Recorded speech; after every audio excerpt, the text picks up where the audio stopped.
YouTube, man. Y'all see the title, man. 17-year-old killer leaves body in local dumpster, man. Let's jump straight into it. Apartment complex after reports of a dead body in the area.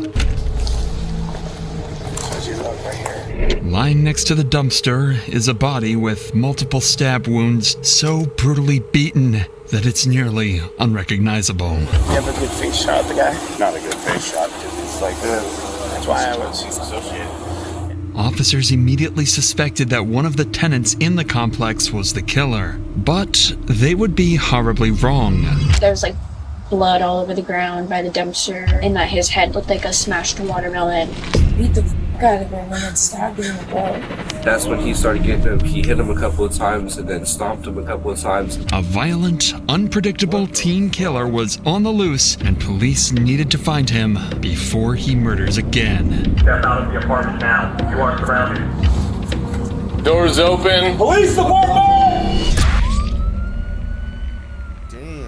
In the early morning of July 30th, 2023, Lakewood police received a call from the Morning Tree Park apartment complex. The caller reported finding something next to a dumpster, describing it as gruesome. Officers were quickly dispatched to investigate. So who was the one that saw him? Who called? You did, sir? Me. So what happened? What did you see? Like, how did this all... Okay, me and her, it was kind of like dumpster digging, right? And I see this red stuff, leaking out of the dumpster.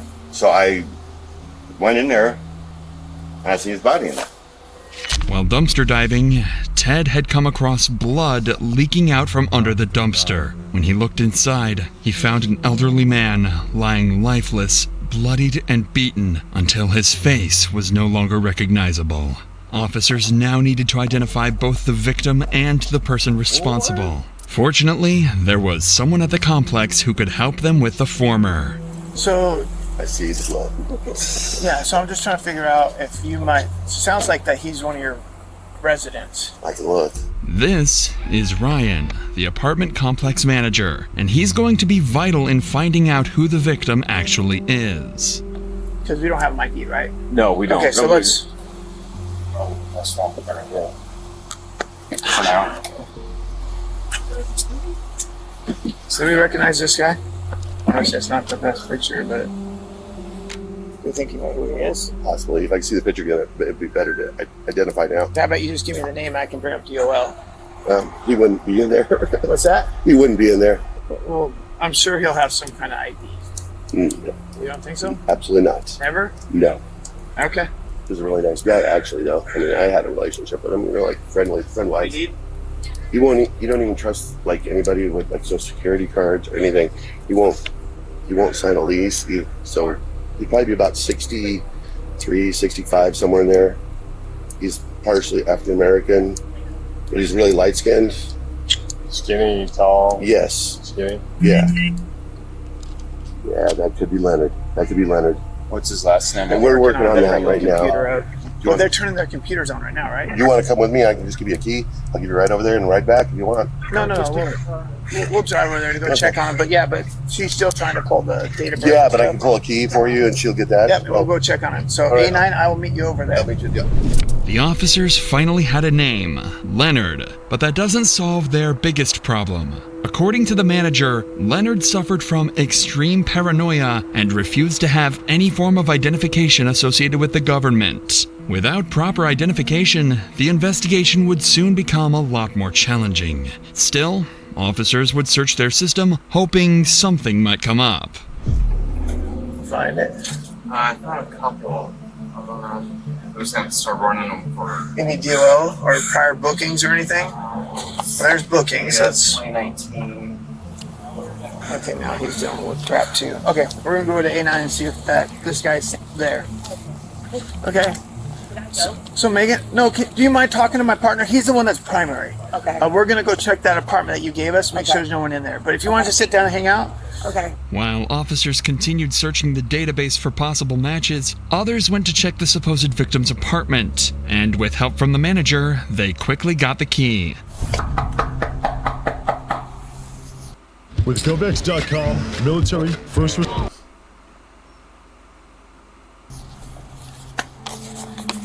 Leonard, Lakewood Police, we just need to know that you're okay.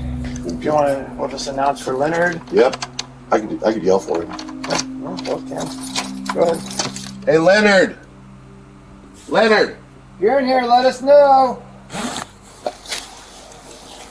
After a quick look around the apartment, Leonard was nowhere to be found. At the same time, officers had just matched the victim's face to Leonard's image using police database. So there was no doubt now. The victim was 64-year-old Leonard Williams. Neighbors and staff described Leonard as a friendly and compassionate person. Although he often kept to himself, he was known to be extremely kind to fellow residents. But the investigation was far from over. Officers still had to determine who was behind the brutal attack and why.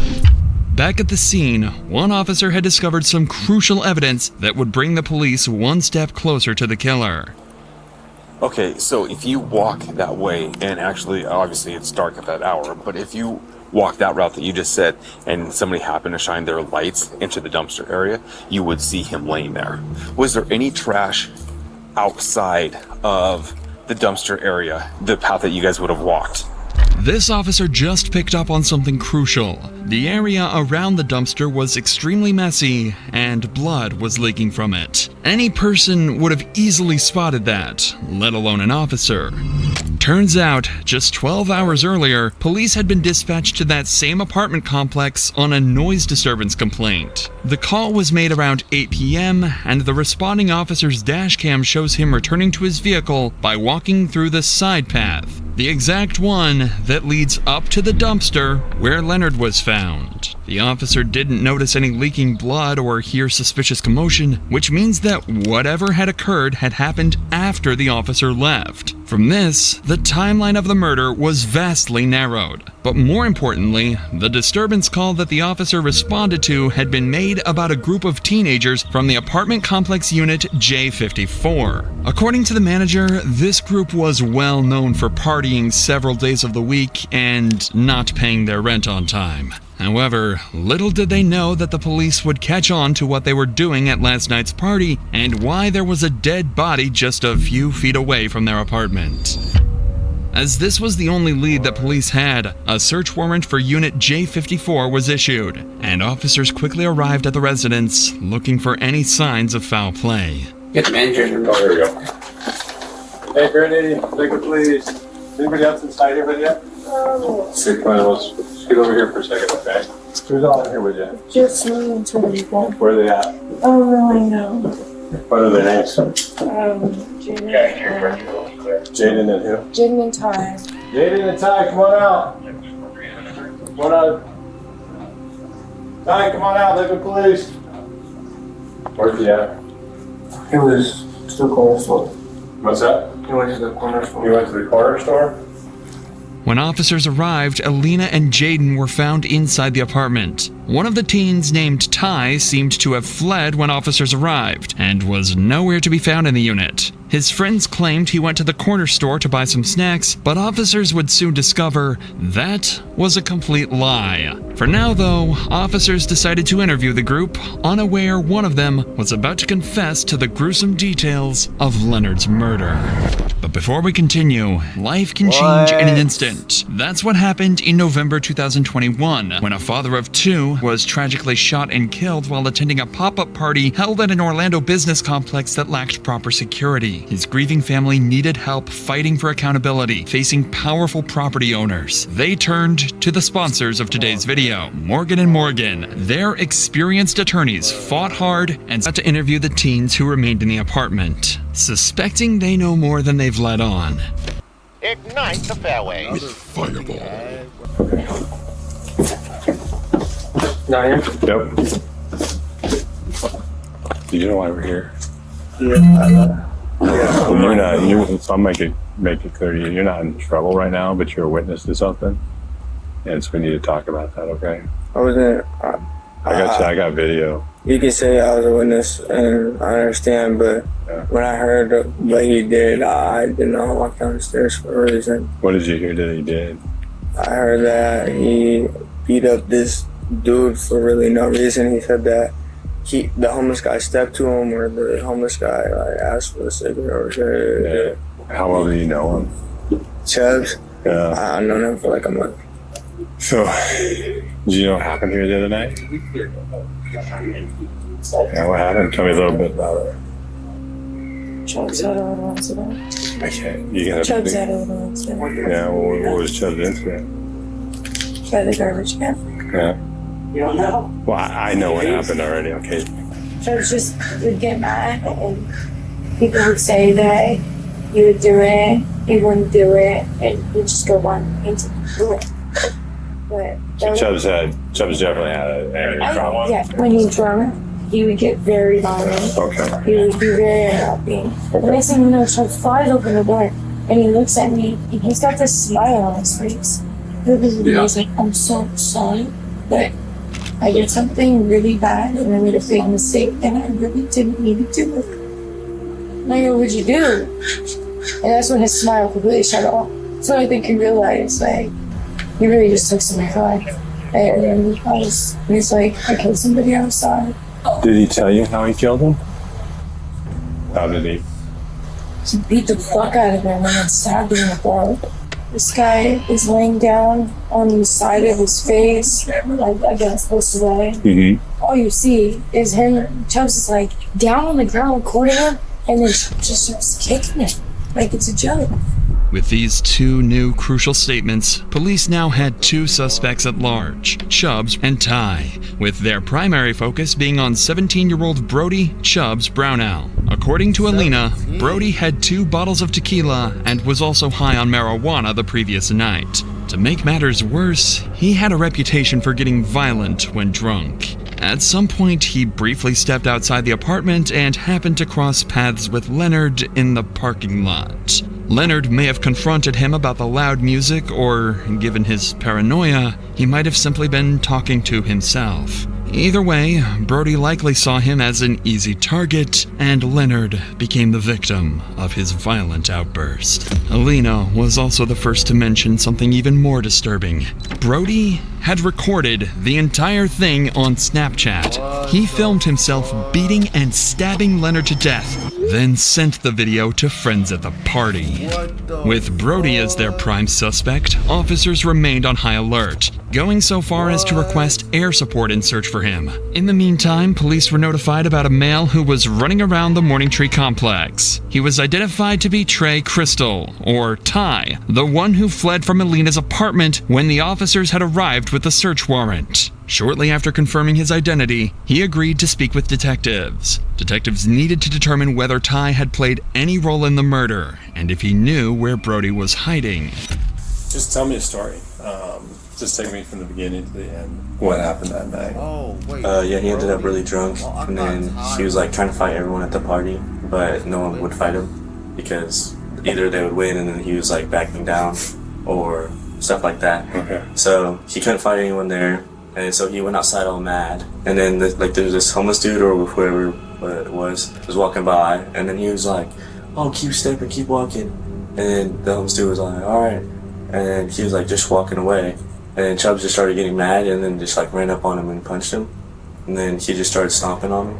After a minute or two, he went inside and then he like grabbed the knife and everyone was trying to stop him, but like he was kind of scary with the knife because he was really drunk. According to Ty, he fled the apartment out of fear. Although Ty's statement aligned with those of other witnesses, police couldn't definitively rule him out due to his suspicious behavior.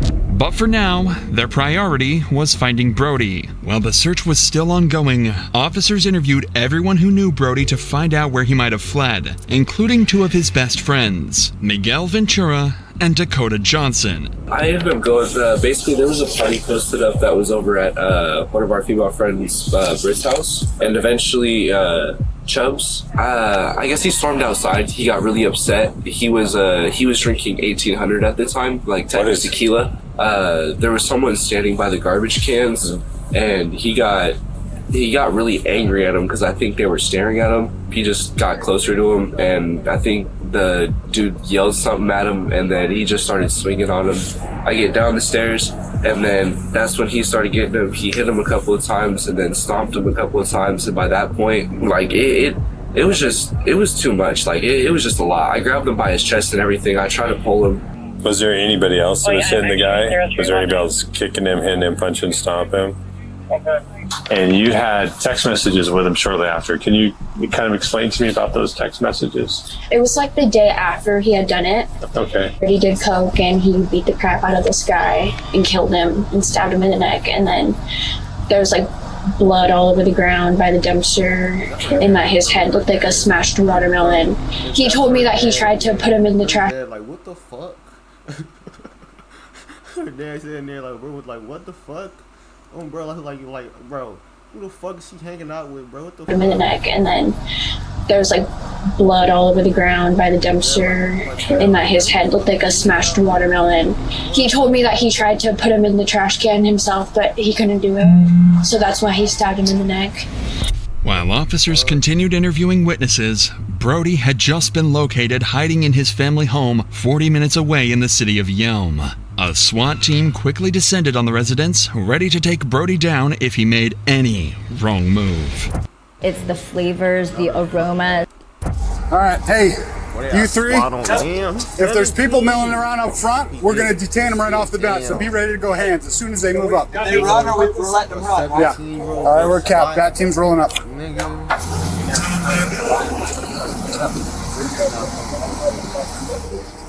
Male in the stairwell. Dom, it's his first entryway right here on the right. Hey, move up. Move up. I want to be able to see that door. Hey, let's bring it back here. No sense in standing out there. No sense in standing out there. There we go. All right, I got hands on her. Imagine okay. You got cuffs? Yep. Imagine gang, imagine gang, your ass is chilling, gang. Your ass on the game and shit, bro. You hear some shit outside your window, bro. You look outside and see this shit, folks. Hell nah, I'm taking mine. Nah. Okay. All right. Step this way. Look outside your window and see a whole fucking SWAT vehicle, a bunch of niggas armored up with shields, with LMGs and shit. Hell nah. Just keep your hands up. I want you to set your phone and your drink on that little concrete barrier right there. Is that even the side? Now I want you to step out to me. Come on. Put your hands on your head, flip around, face the building. Okay. We're good for right now. Down. We're just detaining one more. Hey, come down. Set it down right there. Now put your hands on top of your head and step over to me. I appreciate your cooperation. I don't know what's going on. I'm like, what the hell? Brian and Jeff, the first two to come out, were Brody's friends, staying in the apartment with him. The two claimed they didn't have any knowledge of what was going on or why Brody was being arrested. The next one to come out was their primary target, Brody himself. Remember, I took a study of that. You guys can even hang here. We're just going to send an entry team up. Just want eyes on them. Okay. Hey, Jay, just for your knowledge, cell phone and Sprite belong to white t-shirt. Cell phone and what he was holding, black t-shirt. Okay. All right. Good? Kevin, who we got? Ryan, Casas, Mike, and I are going to move up. You guys hold the windows. Hey, that's primary on there. Primary right there. All right, black shirt. Start walking this way. Start walking this way. Keep walking, keep walking, keep walking. Come here, walk to me. Face the building. Put your hands on your head. All right, primary's in custody. Brody was finally escorted from the house and delivered into the hands of justice. He was charged with assault and homicide in the first degree. He had originally pled not guilty, receiving a bail of $1.5 million. Neither Ty nor anyone else at the party that nigga is 17. was charged with nigga look like he in his 30, bro. Nigga look like a father or 3, bro. What the fuck are you talking about 17, gang?